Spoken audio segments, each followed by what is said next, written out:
And here we are at the Doom level that Ralph and I made many, many years ago, sometime in the 90s.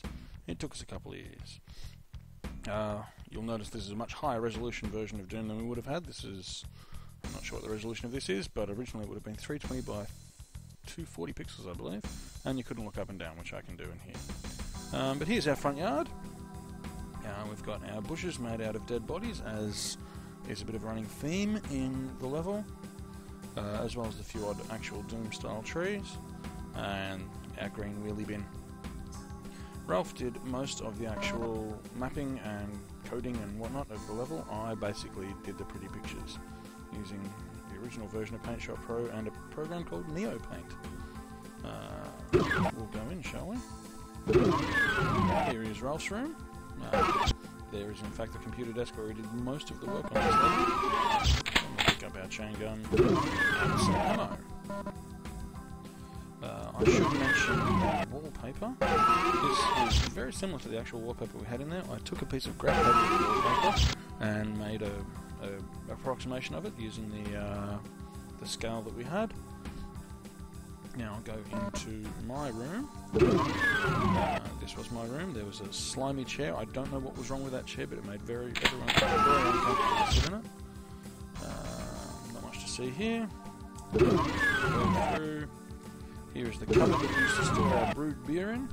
So we've got some health in there. There's not a lot of health in this level. There's individual pieces of health, individual guns, no big guns. It was a very good deathmatch level. Because you would die quickly and die often. You couldn't really power it too much. Here is our toilet with our hilarious graffiti wallpaper. Sex appeal, give generously, it would say. Drink wet cement and get really stoned. Fantastic. Here's Derek's room. Get a chainsaw here if you wanted.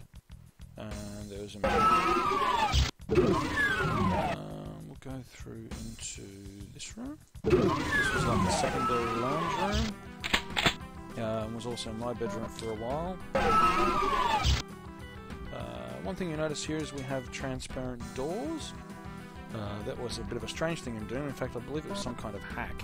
It was a bug that we sort of exploited in Doom to make a door transparent. And it was really good because you could actually see people running through there, and if they weren't paying attention, it was a good way of camping and sniping at them because they couldn't hear you at all. So we've gone in here, open fireplace. Many boxes of red wine were had while arguing about the important things in life, like whether one band was better than another. Here's our boneless couch. It was made entirely out of foam, covered in some sort of red velour. And our television, one of the 2 animated textures that I made as part of this. This was just taking a couple of Doom animations and putting them on a channel changing thing with the number in the corner. See if I can get up there. Nope, I can't. There was a trick to this. I can't remember what it was. Maybe it was going up here. If I go up there, then can I get on there? Hey, I did it. You can have that and get a health. One of the few actual healths in the level. We'll go to the kitchen. Here's our kitchen with our Magic Chef oven and our Lux stove, which looking back on I would think is probably actually reasonably valuable, but we never used it obviously. Mainly used the microwave on top. A fridge with some bills and some stickers and magnets and whatnot on it.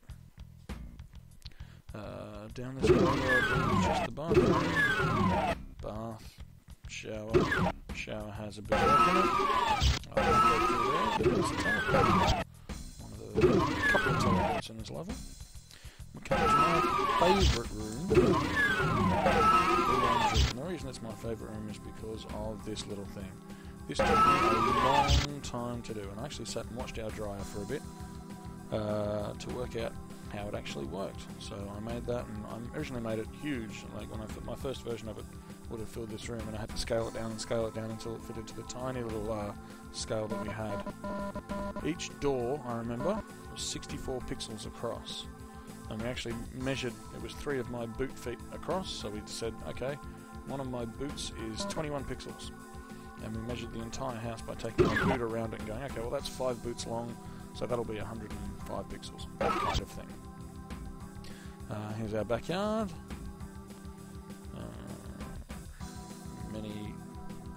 alcoholic drinks had out here on various New Year's Eves and whatnot as well. Let's see, the jungle. I don't really remember what sort of plant this was, or if indeed it was a plant. You can actually see we've hidden a player 1 in there. That was a bit of a test to see if you're out here, could you actually see if someone was running around in there, and the answer was not really. So that was again a good place to camp. There was some steps up to what I think might have at one stage been a pool, but it was never a pool when I was there. Some more dead cacodemon bushes. Oh, there's also another player in there. Again, as a test to see could you snipe from the cacodemon bushes, and you could. The den, which the whole level was named after, it really was just the bungalow at the back, which was inhabited by either Scott or Derek, depending on the period. Oh, and maybe Andy as well, yeah. Okay, so we're at the back. The clothesline, which was the last sort of major piece of artwork that I did for it. Obligatory flanny. We had a competition to see who could buy the ugliest flanny from Safeway, which we all won, depending. Big pink sheet with a hole in it. And a teddy bear. Now we get to the big weapon, the big gun of the level. There is a switch here, which I believe everyone had in their garage. Flip that, the water tank, which we've never used, would pop down and there'd be a double barrel shotgun. I'll try one more time. Not very good at this. Yeah, got it. Okay, and we've got the shed, which we never really went into. Okay, so there's one last thing we need to show, and that is the neighbours. You can see this wall here.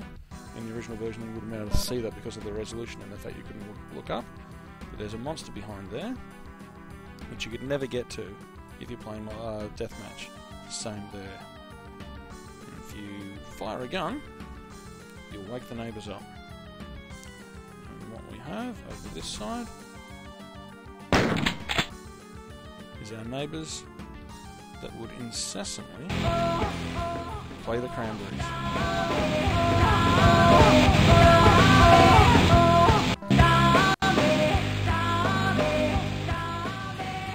And over this side, a little dog that would wake me up right outside my bedroom window every morning.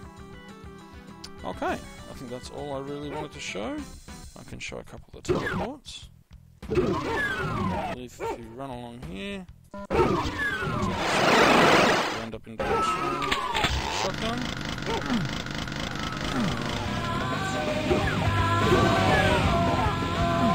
They really get annoying. They were annoying as a